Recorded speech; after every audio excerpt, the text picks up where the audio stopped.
The Kominsky Method came back with the second season featuring Paul Reiser as Martin Schneider. I am Riley Chow of Gold Derby here with Paul Reiser now to talk about the role and Emmy buzz. So the setup for your character is that he is much older than his girlfriend, Mindy Kominsky, played by Sarah Baker. But you are also much older than her, and your character is only a few years older than you. Why Yes. was the physical transformation necessary with the stomach and the hair and the balding? You ask a good question. I would like you to ask the producers.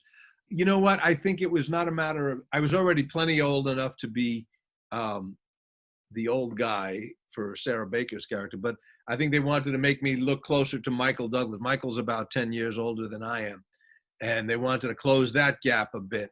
So I guess they thought it was easier. Well, he's already been established, so it was easier to bring me up, and they did a great job. You know, sometimes when you see prosthetic makeup or aging makeup and you can see it and it looks bad. So that was my one concern going in, but they got they did it well, and they got some great craftsmen who came in, and it looked so convincing it was frightening to me. Yeah, I assume that that's how you look now. Well, that's I can't tell you. It's almost funny, but it's not quite funny. How many people said, I got tweets going, thank God you finally took off that hairpiece and went au natural. I went, no, it's the opposite, but okay. That's how good the makeup guys were, I guess. Yeah. So tell me about working on a Chuck Lorre show, because I assume that it's just like the most efficient thing, especially with Beth McCarthy Miller as your director. Yeah, it is indeed very efficient and a very smart operation. You know, I actually knew Chuck when he first started, and he was a puppy writer, and he has since obviously become who he is, and it's kind of stunning to me. I mean, he had 6 or 7 shows running, and he was going from set to set and editing and writing Kominsky Method, sitting in the corner, and so it was kind of an incredible feat of multitasking. But that comes very naturally to him. That's just how he likes to operate. So by time, I'm sure it was this way the first season too, but certainly on the second season when I came in, they had it down. They had 2 directors who would alternate. One would do the odd episodes, the other would do the even, and it was just moving. And and it also comes from the top from Michael Douglas, who is a producer at heart, an actor for sure, but he's a great producer, Oscar-winning producer. And so the set is efficient itself. You when you're working with somebody like Michael Douglas and Alan Arkin, you don't want to show up unprepared. So that's certainly between Chuck Lorre and what Michael brings to it. It was definitely a well-run show. Now, this second season felt very much like chapters 9 to 16 of the show, which it says in the titles, which is kind of something that I think is born out of the streaming era, where the show is not necessarily episodic, nor is it really like this big movie, as it's very trendy to say about television. So how do you approach that kind of work, where it's kind of this middle of a story? I kind of like it. I mean, I very much like the idea that you're just seeing a little bite each week. One of the things that makes this streaming world so appealing, I think, for comedy, is you don't have commercials, and you don't have the sort of artificial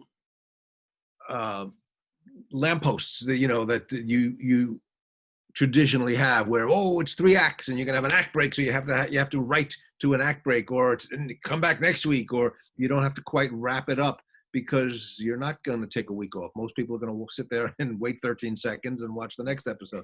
So it takes the foot off the pedal in a good way. It takes the pressure off of having to put in these artificial dramatic beats or comedic beats, and it just lets it sing and move along at its own pace. And the thing that I love among the many things I love about the Kominsky Method is it's just its own beast. It's really funny. It's really touching. It's really talking about some heavy stuff. It's life and death and mortality and illness and family. But it feels like life. It's in life, you have funny moments, then in the middle of funny, something terrible can happen. And in the middle of something really serious, something stupid funny can happen, and they're open to all of that. So it's great. The structure, the fact that it's on streaming, and you don't have to end it, and also the length varies. In traditional, we have, by time it got smaller and smaller, but when we did Mad About You, it went from like 24 minutes to 23 minutes to 22:12, and you had a very narrow range, and so that makes you edit, and sometimes it helps, but sometimes it doesn't help. These are nice bite-sized portions, and you could totally watch all. I think many people do watch an entire season of Kominsky. It's really comfort food, but audiences, there's something in their DNA that says, well, comedy should be about this big. They should be about 24 minutes, and you feel it if you go to 29 minutes. It feels a little long. 18 feels chipped. So there is a comfort zone. There's a sweet spot. And just having the break makes you go, okay, I'll take another one now. I'll have another little piece of candy. I wouldn't eat a 15-pound bar of candy, but if you break it up in little pieces, I might realize, you know what? I just ate 15 pounds. Now you came in through Sarah Baker's character, but now you're very much, you have such rapport with Michael Douglas and Alan Arkin that I could see you being on the show and just kind of hanging out with them for seasons to come. Do you know how long, or do you know if you're in the next season, let's say? I hope I'm in the next season.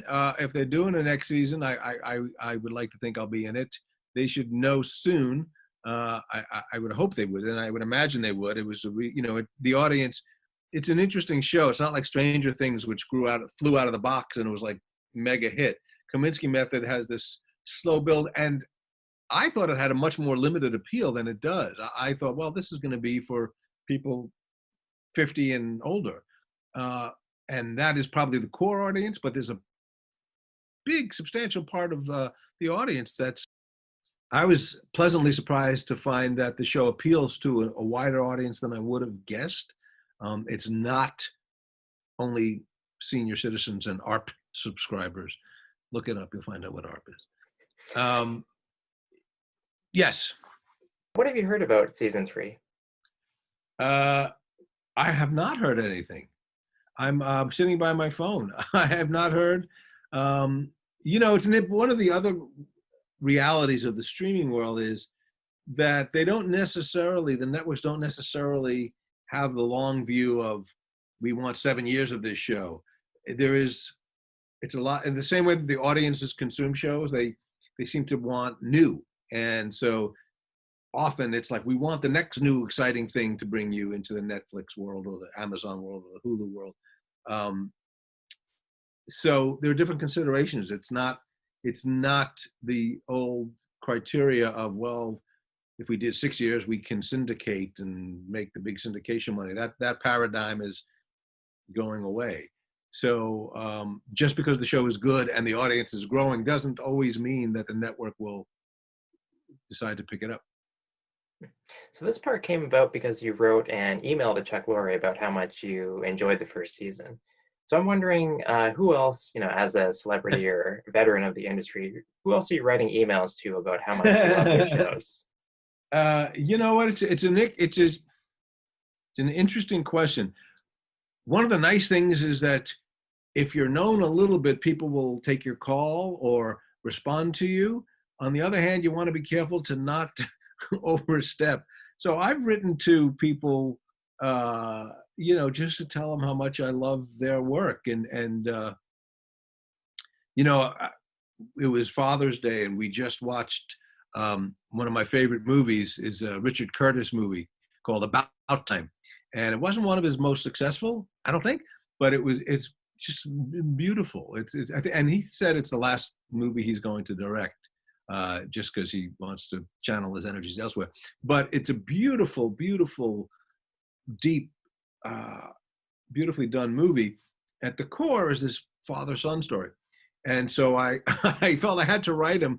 This is a couple of years ago, and I didn't really know him, but I just said, I want to thank you because after we watched this, my son hugged me. And as I recall, he did not hug me after Transformers or any Star Wars movie. So thank you for that. And listen, I've been on the receiving end of that too, that sometimes somebody will just drop a nice email or a tweet to say, I liked your work, or I had this great experience, showing my kids Mad About You, or my kids saw Diner for the first time. It's like, well, that's kind of nice to hear. So that's one of the positive things of this world being as accessible as it is. And what kind of response have you gotten for your part on the Kominsky Method? Well, it was interesting because of the makeup. I got a lot of friends saying, "Are you okay? What happened? You let yourself go. I saw you 2 months ago and you looked much better." So there was that. There was that concern. And a lot of people who said, I was 3 episodes in and I didn't realize it was you, which is kind of funny to me. Um, the response has been, it's been really positive because people, this is a show that in every way and in the best sense, it doesn't shove itself down your throat. It's a gentle show, and it lets you come to it, and the audience comes to it. So for me, it was, anytime I'm in anything, I'm just happy to blend in. Like you don't want the show to come to a grinding halt when you're on camera and go, whoa, that's wrong. So the fact that they bought me as part of this group, and the relationship with Sarah Bacon, the relationship with Michael and Alan, I wasn't worried about it. I was hopeful, and I presumed it would work. But it was also written to very well. Chuck Lorre wrote to that. It's like, it could be creepy, this older guy going out with a younger woman, but he dealt with that and made clear that, well, she actually was the aggressive one, and I would never have done that. And you presume that Michael Douglas is going to hate this creepy old guy who's dating his daughter, but in fact, they get along great, much to the horror of the daughter. So everything that you might be thinking or worried about, Chuck Lorre has already written to and has addressed it.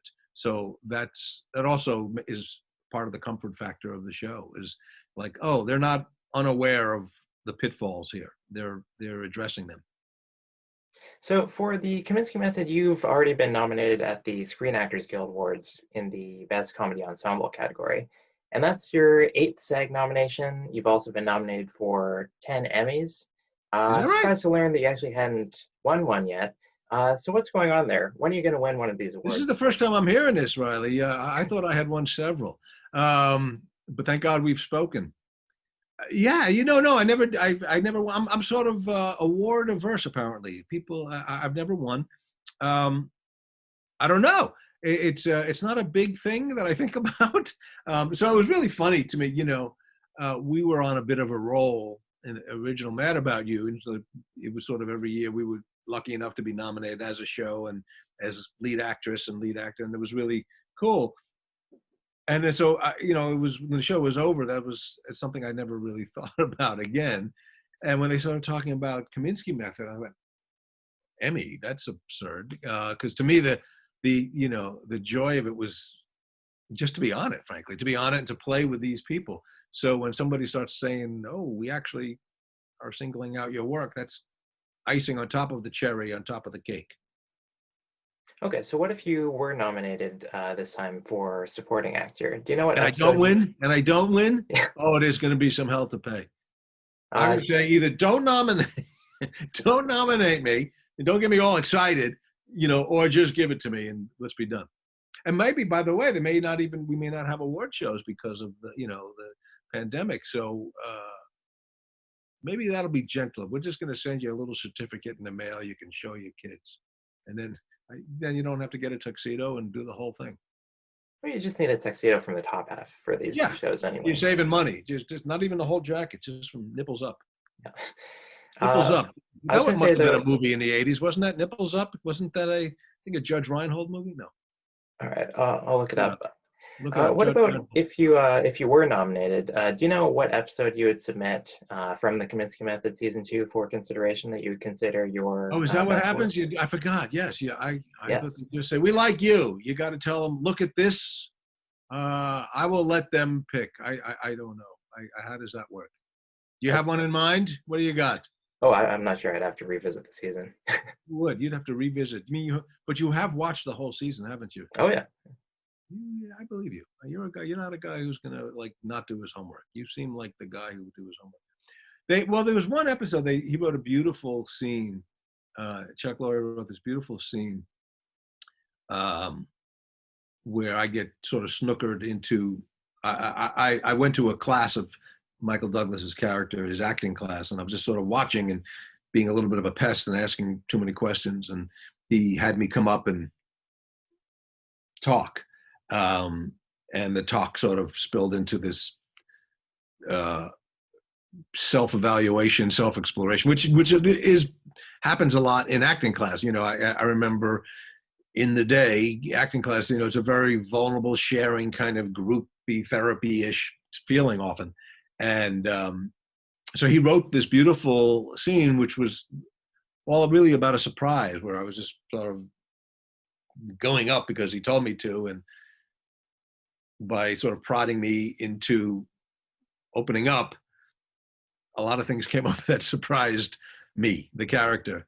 So that was a beautifully written scene that I was proud to be part of. All right, and finally, what do you know about? Earbuds have the same exact packaging as floss. It's an interesting thing. You think I have floss, but it's actually an earbud thing, which I'm not using. I have the earbuds, but I don't use them because they fall out. I think I'm not biologically and technologically built for this era. My ears will not support anything that doesn't have a cup. Yeah, I guess you need the big ones. I like either a big one or nothing, but a little thing, not a fan. All right, and finally, what can you tell us about Stranger Things season 4 that you know? Oh, nothing. I do know this. I know it's all written now because they started to shoot, and then everybody locked down and went home. So in the interim, we've had 3-4 months, and they've written the season. And I know that only because on Twitter they showed, here's our stack of scripts. And I looked closely, I couldn't tell from that picture if I was in them. There was no like Post-its. Green means Reiser's in it. So I don't know anything about that either. I'm a font of no information. Excellent. Well, thanks for taking the time to share the information that you do have here, and go to goldderby.com to make your own Emmy prediction.